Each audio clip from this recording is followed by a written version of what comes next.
Another opposing player thought their team, their program could defeat, hang with, compete with the likes of Alabama football, and that same player bit the dust over the weekend.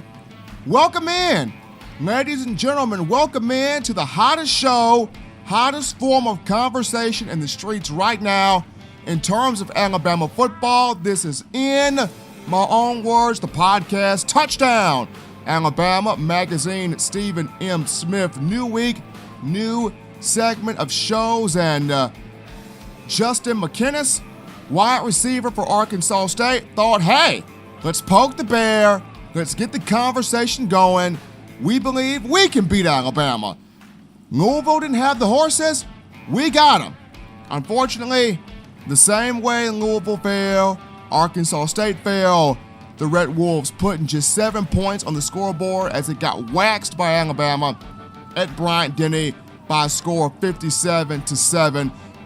Quite a few topics we'll get into this week. First and foremost, laying down my most valuable players for the Crimson Tide in this matchup, followed by an interesting topic here. Don't blame Jalen Hurts for how Nick Saban is handling the quarterback situation. Definitely stay tuned for that. And last but not least, we will have a good friend of mine, Evelyn Evie Van Pelt of the Rebel Walk, will join the show as she will break down the Ole Miss Rebels and previewing the Crimson Tide against that Land Shark defense coming up this week in Oxford, Mississippi, Vaught Hemingway Stadium. Going to be a great week of content, so be sure to check out Touchdown Alabama Magazine YouTube for all the latest. To start this off, I have my most valuable players for the Crimson Tide coming off its matchup against Arkansas State. And leading things off, the quarterback play of Tua Tagovailoa and Jalen Hurts. Outstanding job. The duo spreading the ball around to a number of different receivers. Tua got the nod to start. 13 of 19 passes completed. Second straight game in which he completed 60% or better. Even showing a little love for the old man, Derek Keith, who's been at the university since 2014. Caught a touchdown pass in the corner of the end zone. 2 of 4 TD passes on the day. Jalen Hurts, the idea throughout the week, he's going to be redshirted. Nick Saban, Hurts, the Alabama football staff all came to an agreement. Jalen's going to be redshirted. The report was flying around all week. That was not the case. Number 2 from Channelview, Texas, took the field. And although he was given just 9 attempts to throw the football, made the most out of it. 7 of 9 passing, 93 yards, 2 touchdowns, 1 to Jerry Jeudy, 1 to Irv Smith Jr. at tight end.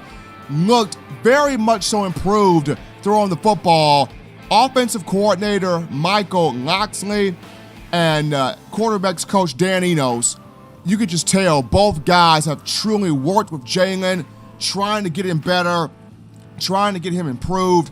Of a throw that really did it for me was the 7-yard dart to Jeudy in the back of the end zone, where if this was old Jalen, the moment the pressure from the Red Wolves came at him, he pulls the ball down, tucks and runs and tries to score with his legs, or he does the thing that happened against Clemson in the Sugar Bowl last year, college football playoff semifinal, where Cleveland Farrell's coming to him. He initially pulls the ball down, starts to run, then looks up at the last minute to recognize, oh, Calvin Ridley's uncovered. Then he reloads, gets the ball to Calvin in the end zone. In this game over the weekend, pressure comes to Jalen. He does not run. He stands in the pocket, stares down the barrel of the blitz, takes a shot, and delivered an accurate strike to Jerry Jeudy, who brought it in. That's improvement. That's when you look at Dan Enos. I've said it in a podcast back in January. He's not a Lane Kiffin. He's not a Cliff Kingsbury. He's not a Mike Leach. He's not a Lincoln Riley, but he is the sharpest quarterback cultivating mind in the business. And you saw it right there on that play. Giving Jalen or developing Jalen to not only have the mental toughness, but the physical toughness. Hey, stand there, hang in that pocket, take the shot, deliver a dart to the end zone accurately for a score. Jalen Hurts did that. And in doing so, his 2 touchdowns over the weekend put him at 42 for his career, which made him 3rd all-time, allowing him to pass former Tide quarterback Brody Kroll. Jalen Hurts 3rd all-time in school history in career touchdown passes with 42. He stands behind only John Parker Wilson, who has 47, A.J. McCarron, who has 77. Also, Jalen Hurts, 5,024 career passing yards. This puts him 7th all-time in school history in that category, which moved him past Scott Hunter, who played for the Crimson Tide from 1968 to 1970. He had 4,899 yards through the air. Jalen Hurts is 5,024, puts him past Hunter for 7th all-time. Congratulations to both Hurts and Tagovailoa for a job well done. Quarterback play, my first MVP of the game. And before we go to the next topic, quarterback play also did this. Helped Crimson Tide 57 points, 599 yards of total offense. Alabama 10 of 15 on 3rd down conversions for a 2nd straight week. Moving on down to number 2, second MVP, Najee Harris. Boy, this guy can play football. Hurdling, spinning, jumping. His running style reminds me so much of Eddie Lacy, so it's not even funny. Though he's built somewhat like Derrick Henry at 6'2", 230 pounds. But a career game for Najee Harris. 135 yards rushing, game high. 1 touchdown, 13 carries, averaged 10.4 yards a pop. The guy was a wrecking ball. Arkansas State could not tackle him. He wore the Red Wolves down. Here's the biggest stat right here. He had 6 runs in the game that resulted in either a first down or a touchdown, including a long run of 26 yards. The left side of Alabama's offensive line, Jonah Williams, left tackle, Lester Cotton at left guard. Beautiful job opening up the run lanes for Najee Harris. Now, he got some yards off the right side with Jedrick Wills and Alex Leatherwood, but that left side with Williams and Cotton, that was the side that Najee Harris ran behind the majority of the game, and those two, Williams and Cotton, blocked for Harris to have this career performance. He carried 135 of the team's 278 rushing yards, playing a tremendous ball game. Wore the Red Wolves down, ran up and down the field, 10.4 yards per carry. Congrats to Najee Harris, number 2 MVP on my end. At number 3, I got to go with the entire Crimson Tide receiving unit. I can't just pick one guy. I've already listed all 3 sophomore wide receivers, the tight end also, but this entire receiving unit played its tail off. What should have been a 10 to 15 yard slant route from Tua Tagovailoa, he turned it in to a 58-yard run to the pay dirt in the first quarter, giving Alabama its first score of the game. Devontae Smith, not to be outdone, comes right behind him, 3 catches for 77 yards. He had a touchdown, his longest catch going for 41 yards. Then the pride of Montgomery, Alabama, Henry Ruggs III, Robert E. Lee High School, he comes out, 3 catches, 56 yards, a touchdown, his longest grab, 31 yards. And how about Irv Smith Jr. from the Big Easy, New Orleans, Louisiana? We've been waiting for the tight end to finally be truly involved, be a real weapon in this offense consistently. Dan Enos, Mike Loxley, getting it done here. Irv Smith Jr., 4 receptions, 41 yards, a touchdown. His longest catch went for 22 yards. The entire receiving unit did its job, got involved, got its name in the paper. Can't just choose one. The entire Alabama receiving unit, MVPs in my book. Number 4 guy here for me, flipping this over to defense. And there were a lot of defensive guys that made plays. Dylan Moses got a sack in the game. Cornerback Savion Smith got a pick 6. Isaiah Buggs did pretty well. Deontay Thompson had 6 tackles. There were a couple of guys that really stepped up and did some things. But my MVP, I'm going to go with Xavier McKinney, safety. McKinney, 7 total tackles, a team high, 4 solo stops, had 1 pass breakup. Should have had a pick 6 if Xavier just hung on to the ball. He had it.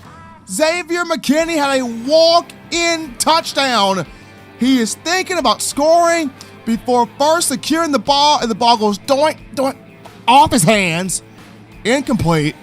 Could not secure the football. That's one that McKinney would love to have back. That young man had a walk-in touchdown. Mack Wilson had a walk-in touchdown. If he would have secured the ball, could not bring the interception in, but Xavier McKinney did have the 7 tackles, did have the 4 solo stops, did have the pass breakup. Pick 6, should have had it. Did not bring it in, but played well enough to be the 4th MVP in the Stephen M. Smith book here. And rounding this off, 5th most valuable player, how about the place kicker Joseph Bulovas? Give it up for Joe B. I mean, clap it up for Joe B, everybody. Clap it up for Joe B. I mean, Austin Jones was brought in from Temple, graduate transfer, to be the guy. And no offense to Austin Jones at all, solid player. Here is somebody that ended his career at Temple, 80% or better on field goals the last 3 years. In terms of extra points, he missed only 2 of those this entire career. 102 of 104. So pretty accurate. Comes in, earned the start against Louisville, missed an extra point. Bama fans are like, don't like that, but maybe it was just pregame jitters. He'll put it behind him. He'll do better next week against Arkansas State at home in front of our crowd. Austin Jones comes out, Bryant Denny, in front of the Bama crowd, doinks 2 extra points off the upright. And then the boos started. Like, you just can't have that. I understand Nick Saban's upset about you play for 60, the fans stay for 60 and all that stuff right there, but when it's 98 degrees with a heat index of 110 and you got elderly people passing out in the stands and there are no fans installed inside the stadium, and the only reason why half the sororities and fraternities are there is to watch Tua do his thing in the first quarter, and once that's done, they're out trying to find the first liquor store they can find to get turned up at. So that's that ordeal. But in this sense, the boos, the disappointment, you got to make the extra points. Austin Jones did not do that. Enter Joe B.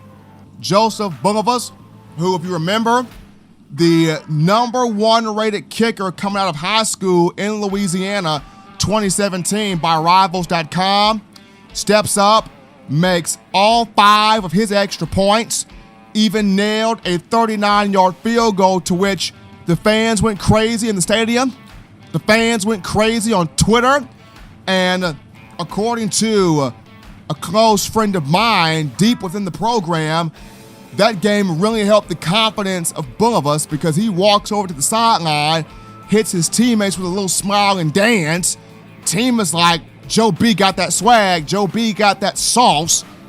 And Buddy told me, expect for this young man to be kicking the field goals and the extra points throughout the rest of the season. Nick Saban mentioned that, Joe, great job field goal, great job extra point, strong job kickoffs. He's still saying that he has confidence in Austin Jones, but after seeing what Bulovas did coming off the bench. Got to get the props there to Joe B. Bulovas made 8 of the Tide's 57 points. Good note on him. Going back through this again here, most valuable players from my end when it comes to Alabama's matchup against Arkansas State. Number 1, quarterback play between Jalen and Tua. Both guys played well. Both guys were dynamic. Both guys love each other. I mean, whoever the chick from ESPN was that captured these two hugging each other in that GIF or GIF or however you pronounce that word, that chick is the real MVP. Quarterback play number 1. Number 2, the running back, Najee Harris, career day, did his thing. Number 3, the wide receiving unit. We're talking Jerry Jeudy, Devonta Smith, Henry Ruggs, Irv Smith Jr., Derek Keefe. Throw them all in there. Majority of everybody caught a pass. Number 4, Xavier McKinney, defensive back. 5th MVP, place kicker, Joseph Bulovas. Taking our first break here on In My Own Words. Don't touch that dial, folks.